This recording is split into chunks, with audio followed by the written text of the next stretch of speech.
did Kyle Rittenhouse really shoot Joseph Rosenbaum in the back? My gosh, that sounds terrible. Somebody gets shot in the back, they must be a victim. And you could only shoot somebody in the back if you're intent on doing evil. Was Joseph Rosenbaum really shot in the back?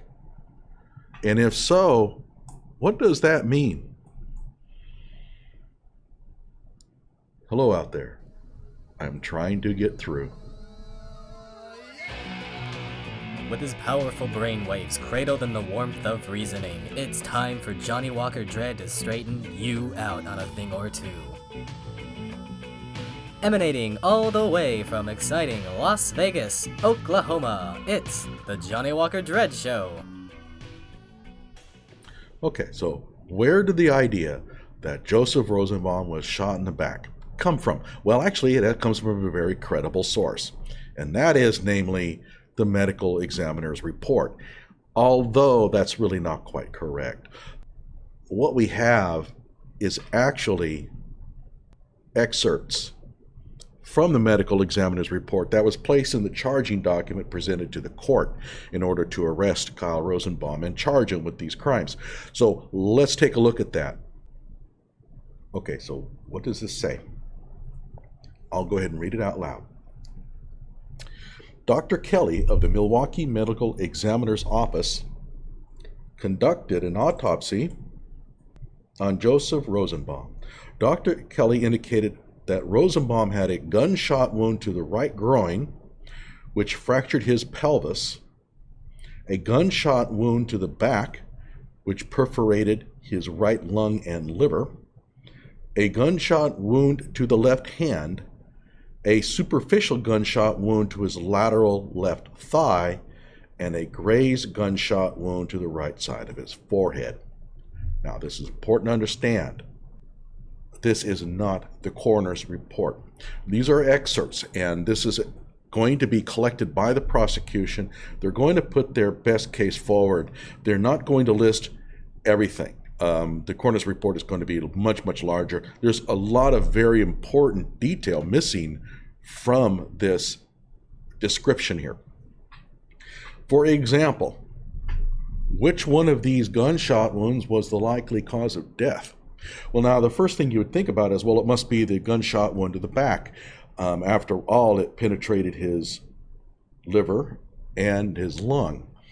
However, he had a gunshot wound to the right groin, which fractured his pelvis, and it is not uncommon for such a wound to actually end up killing somebody. There is a large artery that passes through the groin area, and a .223 bullet fracturing the pelvis can do enormous damage in that area. It is not beyond the realm of possibility that it was actually the shot to the groin that actually killed Joseph Rosenbaum. And it's kind of odd that the report doesn't list that. It's listing in the actual coroner's report, but I'm sure it has to be, but it's not mentioned here anywhere, which is kind of interesting. So let's take a look at this gunshot wound to the back that penetrated the right lung and the liver.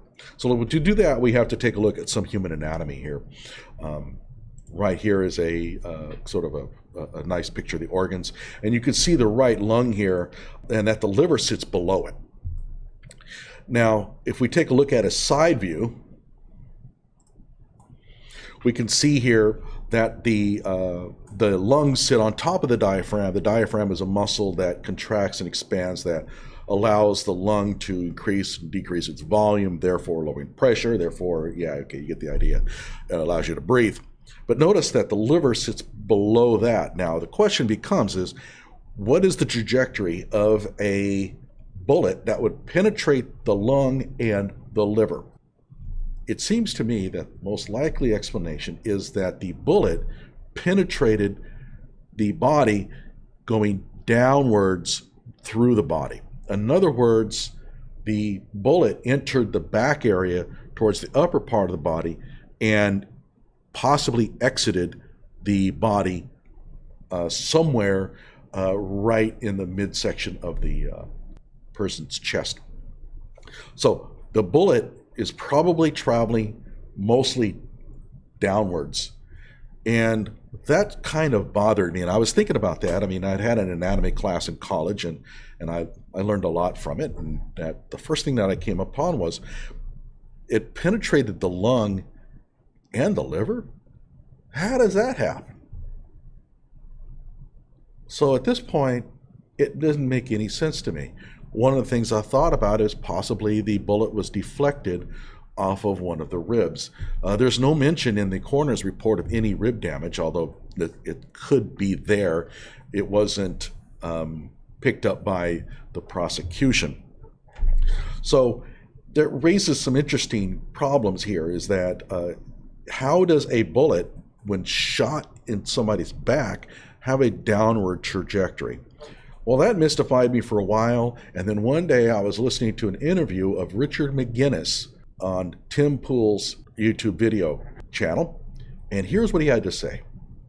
In the air, it looks like he was shooting at Kyle, or presumably Kyle, but that there were, I think, 3 more shots not from Kyle after he shot Rosenbaum, and it was reported that one of the hits to Rosenbaum went in his back. Yeah. Now, so my question is, you're there. Was this because Rosenbaum was spun around somehow, or do you think maybe he got shot by somebody else? Based on what I saw, Rosenbaum was falling forward as he lunged. And I do remember the sensation of something going past my legs, and it's not clear now looking afterwards whether that, when exactly that took place, because all the shots were such rapid succession. Right. But with respect to where Rosenbaum was hit, as he was falling forwards, it would make sense that actually he could have been hit there by Rittenhouse. Because he was falling forward, and then his head goes down. And for me, it was like one of those things. It's like that in the movie Snatch. Like, you always think, like when you're like in a dangerous situation, you might die. You'll do something like heroic. Like, I kind of just did. Oh, like that. But I mean, I had my eyes fixed on the barrel, but he fired so quickly that it was very difficult for me to determine where that rifle actually connected with his body, because they were so close. They almost he fell almost into him. Yeah, they were that close. So it was hard for me to tell specifically which shot went where. But the fact that he was falling forward like that, and Rittenhouse was shooting as he was falling down. Really? Yeah. I mean, you can see in the video he fires that first shot, second shot, and I think just because of the momentum that Rosenbaum had, that the moment that he got hit, that momentum continued to carry him forward. Interesting. And you can see he landed right on his face. And so that's consistent with the fact that he lunged for the front portion of the rifle. So I'll ask more about the other guys in Kenosha, but you guys were there, and I don't know to what extent you witnessed everything beforehand, but would you consider what Kyle did to be self-defense? I definitely can't comment on that. Okay, so Richard McGinnis is a reporter from the Daily Caller, a right-wing news outlet. He's going to have a bias. They're going to interrogate him on that on the stand. He is by far the best witness for the very first shooting. He was right on top of the action. He said so himself. But here's what's interesting about it is the fact that the bullet appears to have had a downward trajectory through the back is consistent with his claim that the bullet was a result of Joseph Rosenbaum lunging after Kyle Rittenhouse. Possibly Kyle backed up at that moment and Joseph missed him, and at that moment Rittenhouse opened fire. That would explain why a bullet would go through the back on a downward trajectory, penetrating the lung and the liver. Now, if this is the case, if the coroner's report comes back that the bullet had a distinctly downward trajectory, as it seems like it would, based on just sheer looking at the human anatomy, that points to a real problem for the prosecution, because it bolsters Richard McGinnis's claim of what took place during that night. Now, there's some interesting things about this coroner's report that is missing. I mentioned already that there's no discussion here on which of these wounds was the likely cause of death, which is a strange omission. The other one is that if the bullet was fired at close range from an AR-15, 223 round has a lot of energy. Unlike what a lot of people think, it's not an extraordinarily high-powered rifle, but it's certainly high-powered enough that if the bullet penetrated the lung and the liver, where is it? The excerpt here does not mention a bullet being recovered from the body. Now, the coroner's report may very well say so. However, if the bullet was recovered from the body and it matched that of an AR-15, which is very distinctive, certainly distinguished from a pistol round. You can even a lot of anti-Kyles can tell the difference between a pistol bullet and a bullet from an AR-15. Then why isn't that stated in the charging document? It seems to me, if I'm the prosecution and I'm trying to put forth evidence to convince a judge that a certain person needs to be charged with a crime, then I would want to put that in there. If you pull a bullet from the body and it's from an AR-15 and Kyle was using an AR-15, I think that would be very important to point out. There's no mention of it here. Also, though, if the bullet exited the body, there's no mention of an exit wound either. So the excerpts from the coroner's report is missing a lot of information here. Again, I'm sure it must be in the coroner's report, but for some reason the prosecution didn't mention it. Now, I should also mention that in terms of a charging document, in terms of a criminal complaint form like this, what we see here, the bar is set very low. You really don't have to present much, and perhaps the prosecution felt they really didn't need it, and it turns out they didn't. They were able to charge Kyle with these crimes. But it just does seem a little bit odd that they would have omitted this discussion. As far as ballistics analysis goes, it doesn't take just a minute to look at a bullet and tell whether it came from an AR-15.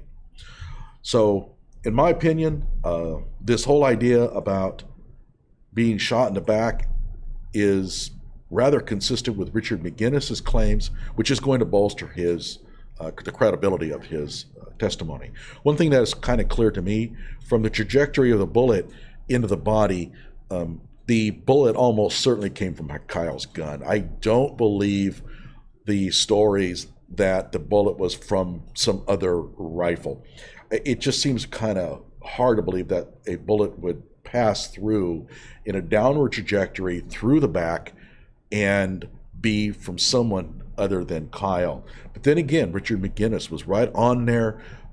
He's making a claim that a bullet passing through the body like that is consistent with what he saw. So again, I think being shot in the back is not going to help the prosecution here. If anything, it probably bolsters the defense's claim that this was a struggle at very close range and a lot of things happening very quickly, and a shot in the back under these conditions is certainly explainable. Subscribe to my channel. Keep an eye for updates. I'm going to be talking about the Kyle Rittenhouse saga over the next few months, looking at this thing as objectively as possible. Keep in mind, I am a firm believer that Kyle Rittenhouse acted in self-defense that night, and the more I learn about this case, the more I'm inclined to believe that he's going to be acquitted of these charges.